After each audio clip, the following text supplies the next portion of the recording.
It's holiday season, and I'm here with my cousin Kat. My name is Julie, and we are talking about different ways you can be proactive about, preventing burnout and reducing your stress.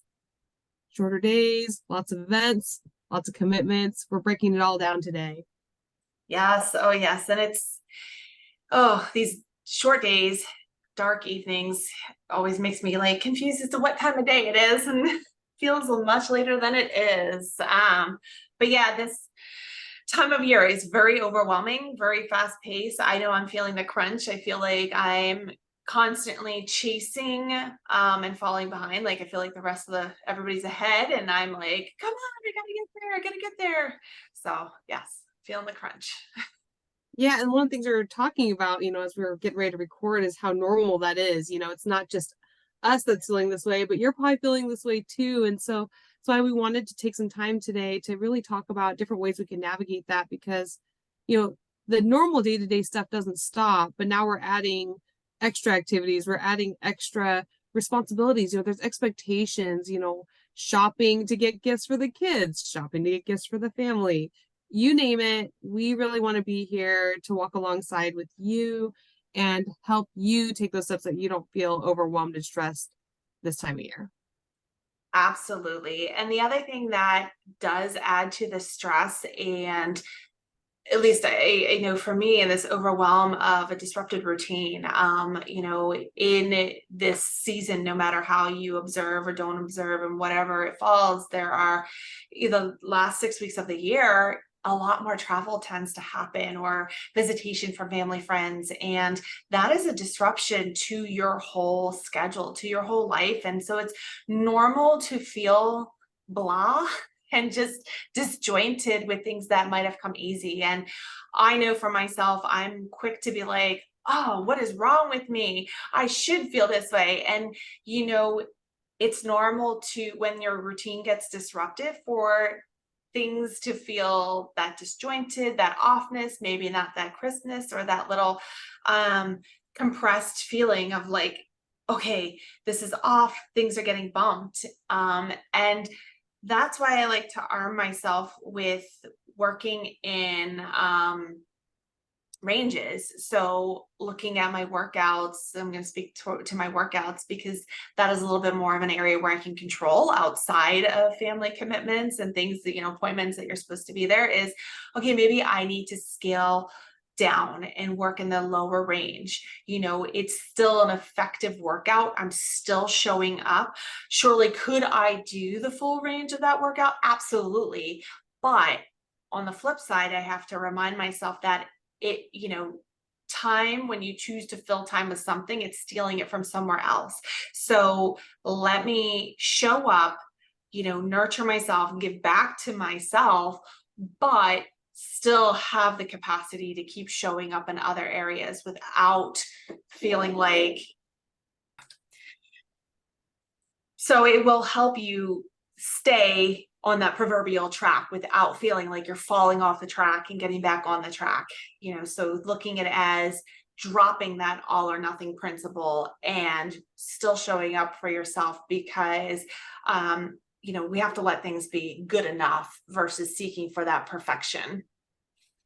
Yeah. And, to add to that, after you've gained the awareness that you are like a ship that's sinking and you are not feeling well and you are feeling exhausted and you're not sure why you're feeling like everything is more stressful, prioritizing yourself is crucial. So whether it's, scaling back your workout or taking a nap, just being okay to give yourself the grace and understanding that if you're not prioritizing yourself this time of year or any time of year, you're going to feel more burnt out. You're going to feel like you are not operating at your full self.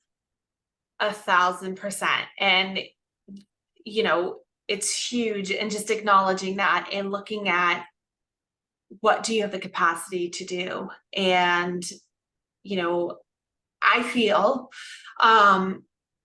in terms of social media, self-care and showing up for yourself can look very overwhelming, where just simply laying, and I hate to say simply because it's actually a huge act, just laying down on the ground with your eyes closed and focusing on breath, for 1 to 2 minutes is huge to give back to yourself. It allows for that connection in the body and the nervous system to just decompress a little bit.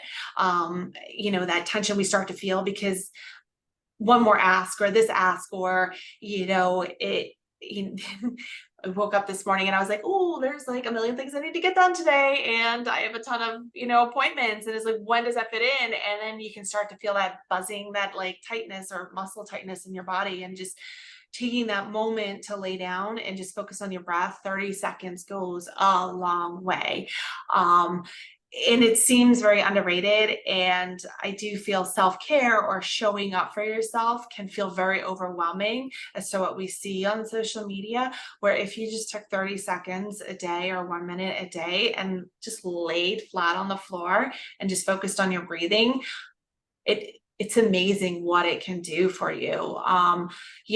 Unfortunately, I can't do your to-do list, but it can just allow for that decompression in your body, and you will feel more in control to take that next step to get something done, that next thing on your to-do list checked off.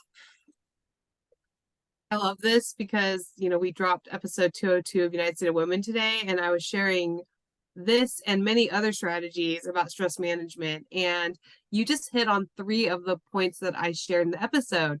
First, self prioritizing yourself, but second, the disconnection and unplugging, right? Like it's okay to put your phone down. It's okay to walk away from the emails and be present and just allow yourself to be. But third, the mindfulness and meditation. I recommended the Calm app, taking 2 minutes to just breathe and Mhm. be in yourself is so great for stress management because it it's so crazy how much breath affects the nervous system. We don't think about it because we do it so regularly, but in every situation, when it comes to stress, when it comes to relaxation, when it comes to how we're handling things, breath is the root of all of it. 1,000%. I cannot agree more. And I have not listened to the podcast yet, so I did not know that. I will have to listen now. But yeah, it is huge breath. And this is something I talk with clients. And before every movement practice, whether it be a strength training or a walk or whatever they have on their um, calendar that day, it starts with what I call connection breaths. They can do it seated. I prefer they do it lying, but whatever they're comfortable with. Seated, lying, knees bent, whatever, and just filling the body with air. And when they're breathing in, expanding the lungs, expanding the diaphragm, and then exhaling as they're connecting with their body. And it does allow for the nervous system to decompress. Because the one thing with the nervous system is, in order for it to reset, in order for that buzzy feeling in the body, in order for the mind to also be calm, we need to stop. And sitting with a phone in front of our face is not stopping. It may feel like we are unplugging, but just sitting and not having entertainment. And again, it doesn't have to be long, but and you don't have to sit there and be like, okay, now I'm going into this deep meditative practice. But the Calm app is brilliant. It is one that I'll do every so often as well. It just allows for a little bit more focus. And so you can open up that mind and connect with the body. Because it is, I mean, my goodness, think about the amount of decisions and thinking you have to do not only for yourself, but for all, for kids. I mean, my goodness, it's like, it's a lot. I always say, like, the older they get, the thoughts that you still have to help them think and problem solve and get through things. And then whatever your day looks like in that proverbial 9 to 5 time, you're making a ton of decisions, and the amount of decisions around what you want to eat and what you want to do, that it's fatiguing, and we're not going internal and seeing like, hey, how am I doing today? Am I holding tension somewhere? Am I breathing? And breath, it's kind of shocking, and I find it too myself, where I won't be taking full deep breath, and that holds that tension and stress builds off of that. So focusing on like, okay, let me take a moment, just focus on my breath. And if you check in with yourself 1 to 2 times a day, or maybe up to 4 times a day, you're going to find that stillness. And when you're still, and I hate to use the word calmer, but when you feel that stillness in your body, you're able to handle more in front of you. Because you just feel more in control and at home and at peace in your body. Right, right. So I guess, we really just want you to be mindful that, if you are feeling overwhelmed, Yes. take a couple minutes to just breathe because it will do a world of good for you. Um, Part of the reason we wanted to talk about this today was because, we don't want you to get to the point where you're so burnt out and so overwhelmed that you can't manage yourself and you can't manage anything else. And, one of the proactive things that I was looking at is, how often we procrastinate, right? We're inundated with all these tasks that it's easy to push those medial tasks out of the way and think, I'll just get to that later, without realizing that it's furthering our burnout and our stress, right? Like we're looking at Christmas Eve and going, I haven't wrapped a single Christmas present because I will just get to it later. Yeah. And one of the strategies that I share is just, I've been really working on looking for opportunities to work on those smaller tasks without pushing them to the wayside. And that's been implementing this 2-minute rule. If it's going to take me less than 2 minutes to complete this task, I am not allowed to sit on my butt and scroll on my phone and think, oh, I don't have time to do anything before this next meeting. I don't have time to do anything before I pick the kids up from school. I am intentional and proactive about, hey, why not go ahead and sweep the floor right now so that the kids' feet aren't crusty when they come home this evening instead of waiting until Friday when I want to do it. Yes, 100%. And that is something, did not know you were doing that. This is all. It's something that I have been doing because I realized some of my angst was around a lot of these little things that are 2-minute tasks that I just put off. And then the 2-minute tasks bundle up, and now I have hours worth of little tasks to do, or I'm ignoring things that are important to me that I want to draw attention to. And Yeah, folding so, laundry while you're on the toilet because you couldn't do one or the other when you had to go the first time. yeah. So now I'm just like, a little incentivizing of myself is okay, you can't sit down and scroll on your phone or touch your phone, whether or not to, in those off hours, respond to something or whatnot until you get a 2-minute task done. And it's like, oh, I'm going to get that 2-minute task done because I really want to get this. So, I'm nurturing that inner toddler self of like, I really want to do that, but okay, the only way to get to that is this way. And, it allows for it just to feel like, okay, I can do these little things and then sit down. It's not, and again, I don't want this to get confused with you have to earn your right to sit down. If you're tired, you have to sit down. You have to like, but don't let these things pile up, but just focus on it. Just get it done. Take that quick action and just relax then.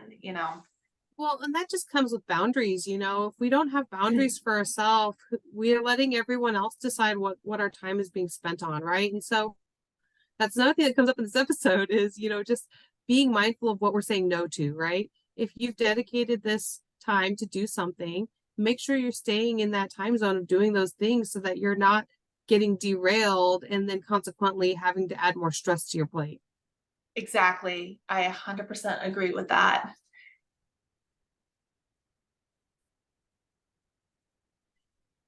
This has been so good. I know one of the things you've been working on is this, program that you've briefly shared with me before we started recording, and I just think it just fills in so nicely with what we have going on.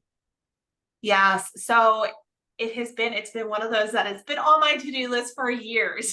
So, and it's called the Permission Project. And the whole reason why I felt compelled to do this was years ago, my kids were much younger than what they are now. And I just felt like I needed to be doing something and always doing something, but I wanted to sit down. I wanted to go work out. I wanted to just read a book. I wanted to do all these things. And I was waiting for someone to give me permission to do them, where I felt like I had to only do chores, or if I wasn't working, I wasn't this, or I had to entertain with the kids. But what I realized was I needed to give myself permission to stop, to acknowledge that I'm tired, or I really want to read this book, or, whatever that was. And so what this is a once a week email, probably about 2 or 3 sentences, and it's geared for just prompting you to take a moment to see what you need to give yourself permission for. And there's a little one line sentence of, hey, maybe you need to give yourself permission for this.